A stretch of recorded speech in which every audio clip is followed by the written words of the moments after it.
You're watching Chicago Bears Now by Chat Sports. I'm your host, Harrison Graham. Let's break down some Bears draft targets. We'll do a little background of kind of what the draft outlook looks like for Chicago. And then we'll take a look at 5 players that I think the Bears could draft. I'll mainly focus on guys, actually primarily, on with that number 39 pick in round 2, which of course is the Bears' highest draft target, or draft pick, I should say. Chicago only has 5 picks this year for 2022. No first-round pick due to the Justin Fields trade-up last year. Not expected to receive any compensatory picks from a year ago, so unless Ryan Poles makes some trades to add some picks, he will only have 5 to work with in his first as a general manager. Obviously, he could also add picks by trading down in the NFL draft, but that likely wouldn't happen until draft night itself. You look at the picks specifically here. No first-round pick, number 39 overall in round 2, number 71 overall, which is a round 3 pick,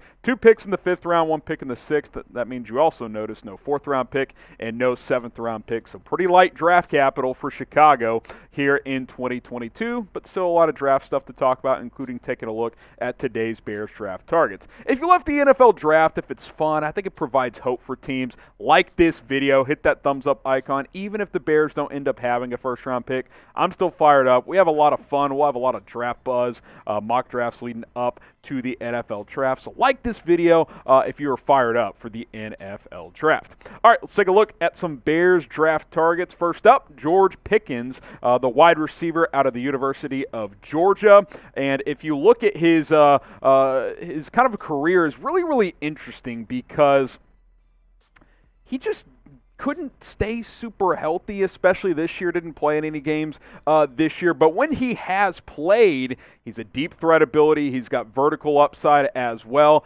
I think there's real potential for George Pickens to have a really, really nice career in the NFL. 90 catches, almost 1,400 yards. Had a big season in his freshman and sophomore year. This year he still flashed, had a couple of big catches down the stretch, but missed most of the season with an injury. Assuming he's fully healthy, I'd be comfortable taking him at number 39 overall. You look at the wide receiver depth chart in Chicago, and we've talked about this quite a bit. After Darnell Mooney, what do you have? Allen Robinson, I don't think he's coming back. Marquise Goodwin, Damiere Byrd, okay. If you want to bring back one of those guys as a depth speed option, sure. Same with Jakeem Grant as an elite return guy and a gadget guy on offense. I'm not saying those guys don't have a place, but you don't have a number 2 receiver on this roster. You probably don't really have a number 1. Mooney's like a really good 2, a low-end 1 at best. And I love Mooney. I think he's a rising star in this league, but he's not there yet, which is why you need help at the wide receiver position.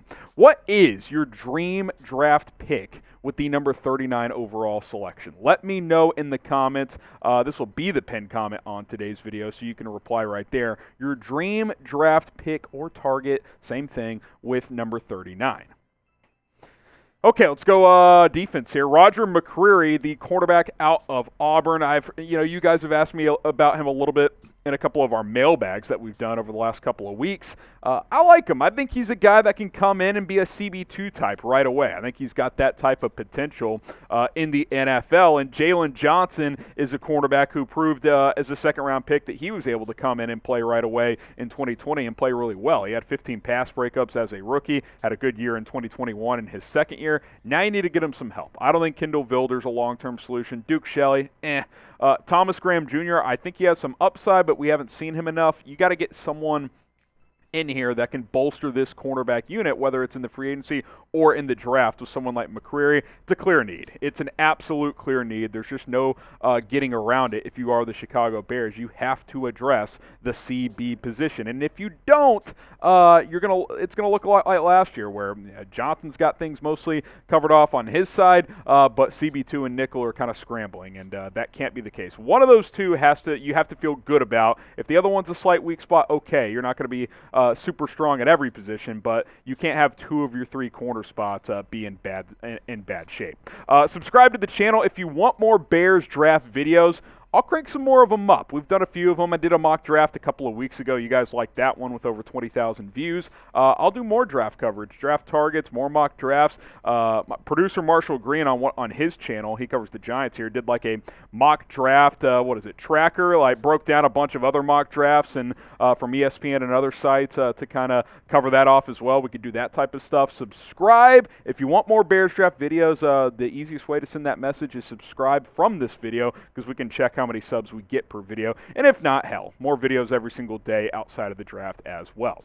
Okay, let's keep it moving here on our Bears draft targets video. Zion Johnson, who I think is a fast riser, and quite frankly, at 39, he might not be sitting there, which could be true for some of these other guys as well. I think there's a chance he sneaks into round one. Had a strong Senior Bowl, can play guard or center. I think he's a guard, but kind of like James Daniels or Cody Whitehair, he has that flexibility, but I think his upside is much higher. I think he's stronger than those guys.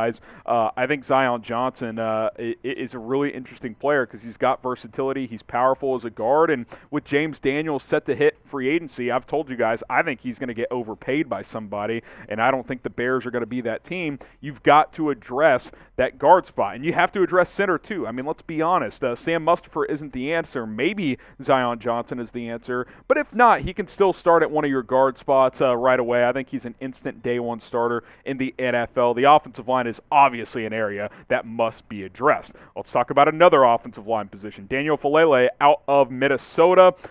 He's more of I don't want to say a pure project because I think he'll go on day two, probably in the second round, but at 6'9", 380, he is absolutely massive. But what comes with that as an offensive tackle is, the footwork's not the best. He's a little slow. Speed rushers are going to give him some trouble. I think he probably needs a year to develop. I think you got to, work on that technique a little bit. Tom Downey, our draft guy here at Chat Sports, he kind of said the other day, he said he's actually kind of too big. And what that means is when you're that massive, you're not as flexible, and you got to be flexible because you're facing these bendy edge rushers who are just freak athletes, and that's challenging when you're 6'9", 380 pounds. Pad level's too high. Thank you, producer Marshall Green. That's the technicality term I'm looking for here, but I'm intrigued by him. I think the upside is certainly there, and second, third round, that's when you kind of gamble for upside sometimes. Now, I don't know if the Bears should gamble on their first pick without a first-round pick, but he's an intriguing name to keep an eye on. Now, all three areas of the offensive line could use some work. Now, we'll see what happens with Teven Jenkins. I think he'll be a starter. Beyond that, who knows? What's the biggest need, though, on the O-line? Type G for guard, type T for tackle, or type C for center? I think they're all needs. I think that this O-line could be completely revamped, but if you had to pick one spot, let me know in the comments. All right, final draft target here, DeMarvin Leal from Texas A&M, 6'4", 290 pounds. He's kind of got that edge defensive tackle flexibility. I think he can play both spots, but at 6'4", 290, moving back to the 4-3, the Bears keep talking about that 3-tech spot. You look at his numbers here at Texas A&M last year in just 11 games, 8.5 sacks, 12.5 tackles for loss, had a forced fumble, a couple of pass breakups as well. Did a little bit of everything for the Aggies. I think he could fill that 3-tech role. 290 is maybe a tick light, but you think of some of the defensive tackles. I'm not going to compare him to Aaron Donald, but just from a pure size standpoint, Aaron Donald's not 320 pounds. You can be a little lighter at that 3-tech spot because you want to get some pass rushing ability out of that spot, and Leal does that. Like I said, 8.5 sacks this last year. I think at 39, it's good value there, and if they don't fill that spot in free agency, they're going to have to address it in the draft because I don't think there's a single player on this roster that can fill that 3-tech role. So you're going to have to get a couple of them that can at least rotate with one another. What is the biggest draft need for the Bears?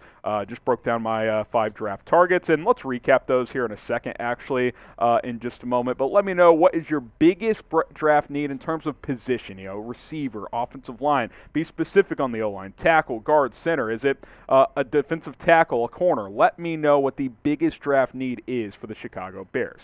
And just to recap my 5 Bears draft targets: George Pickens, the the receiver out of Georgia. Roger McCreary, the cornerback out of Auburn. Zion Johnson and Daniel Faalele, a couple of offensive linemen. Johnson, a interior offensive lineman with guard center flexibility out of Boston College. Faalele, offensive tackle out of Minnesota. Again, he's a little bit raw still. And then DeMarvin Leal, the defensive lineman out of Texas A&M. Subscribe to the channel. We'll have more coverage for you guys. If you love the NFL draft, we'll crank out some more Bears draft videos. We also cover free agency, standard news, and rumors as well. And, of course, our standard live shows on Tuesdays, 4 o'clock Eastern, 3 o'clock Central. We'll re-answer all of your questions. We'll see you soon here on Bears Now, and, hey, enjoy the rest of your day.